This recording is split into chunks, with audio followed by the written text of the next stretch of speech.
Laku Ketua Parti 8 minit. Tan Sri Dipertua, hari ini saya bernafas lega. Setelah lama berada dalam parlimen, inilah berasa kelegaan jiwa apabila parlimen bersetuju di bawah Perdana Menteri BRA ini untuk meminda Akta Lompat Parti. Jiwa kita kacau dan sakit jiwa begitu lama. Tak kira di pihak mana yang lompat. Bukan bila pihak sana lompat kita gembira, pihak sini lompat sana pula gembira. Memang lompat ini boleh merubahkan kerajaan. Tahun 61, kerajaan PAS yang majoritinya sedikit bila lompat beberapa orang bertukar kerajaan. Tetapi di Kelantan bila Nordin Saleh lompat tidak bertukar kerajaan kerana majoritinya besar.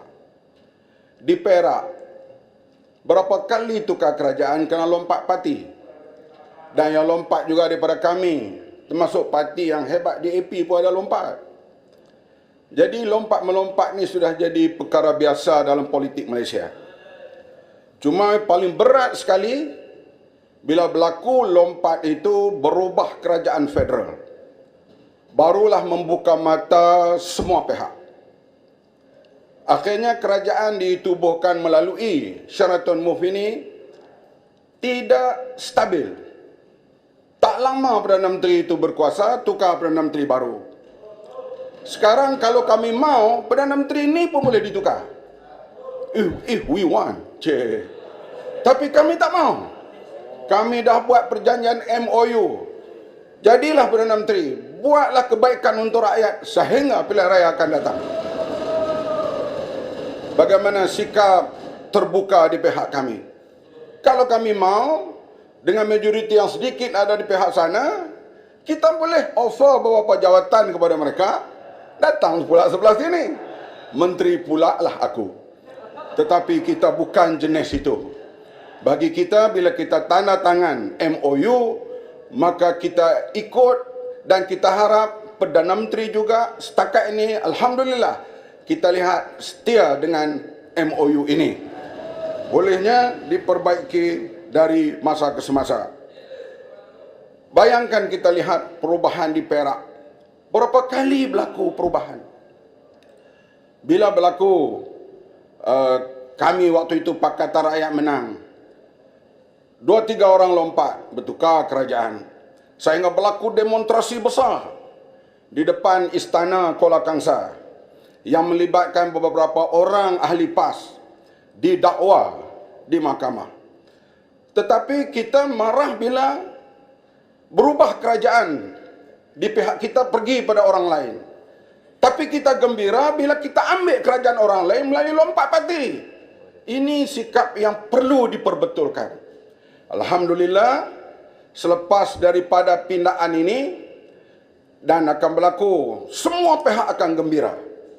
Artinya, tidak akan berlaku lagi insya-Allah bertukar kerajaan bukan melalui pilihan raya.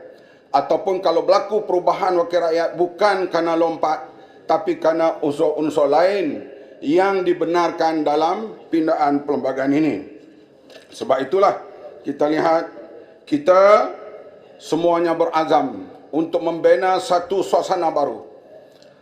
Kita boleh bercakaplah apa saja kita nak cakap. Tetapi semua dunia tahu keadaan politik Malaysia tidak stabil.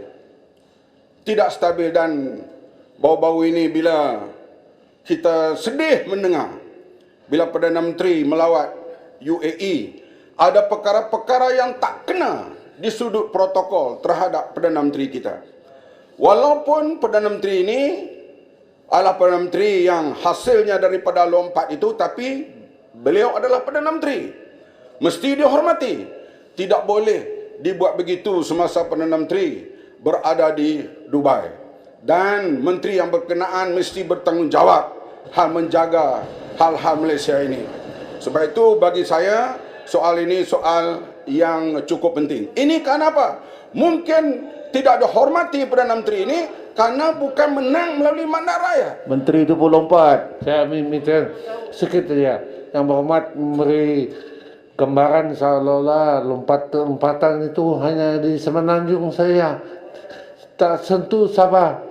Tahun 94, majoriti kami 6, tak lepas lantikan. Dalam tempo 3 minggu, tinggal 4 orang saja lagi. Kerjaan berubah.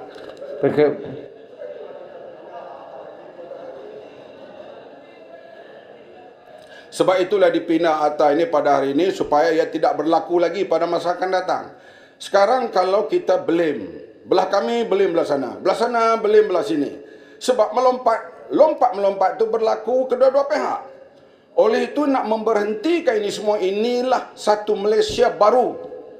Keluarga Malaysia baru yang dikemukakan ini. Jangan bimbang, imej Malaysia akan kembali pulih selepas ini. Rakyat akan kembali percaya kepada sistem parliamentary demokrasi. Problemnya sekarang semua rakyat benci kepada parti-parti politik. Benci pada wakil rakyat. Dan ini yang kita lihat berlaku, mereka enggan keluar mengundi. Dan saya yakin selepas daripada pindahan ini, rakyat akan kembali yakin terhadap sistem parliamentary demokrasi.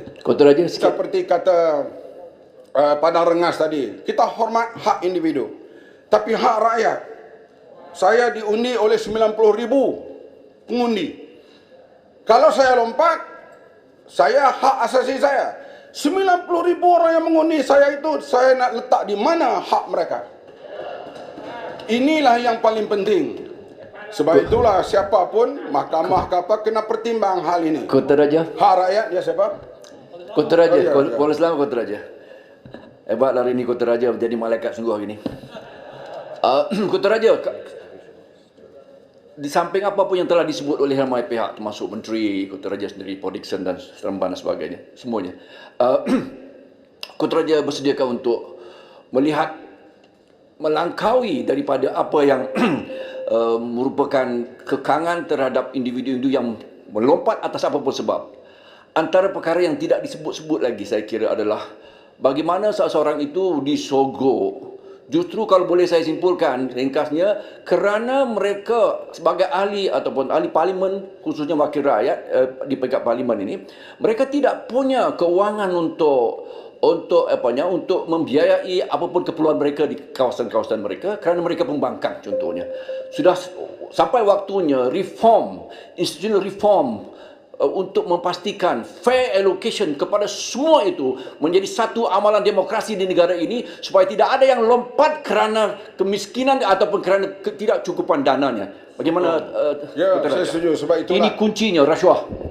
Kita bersetuju dengan Kuala Selangor. Sebab itulah MOU ini dibincang hal-hal seperti itu, supaya wakil rakyat yang dipilih oleh rakyat itu mereka juga ada hak untuk membantu rakyat di kawasan mereka dengan menggunakan wang kerajaan, dan sudah tentulah wang mereka sendiri dan wang kerajaan. Ini sedang berjalan dan kita minta dapat diperbaiki lagi dari masa ke semasa. Sekian, terima kasih. Terima kasih Yang Berhormat Kota Raja. Seterusnya saya menjemput Yang Berhormat Pengarah. 5 minit Yang Berhormat.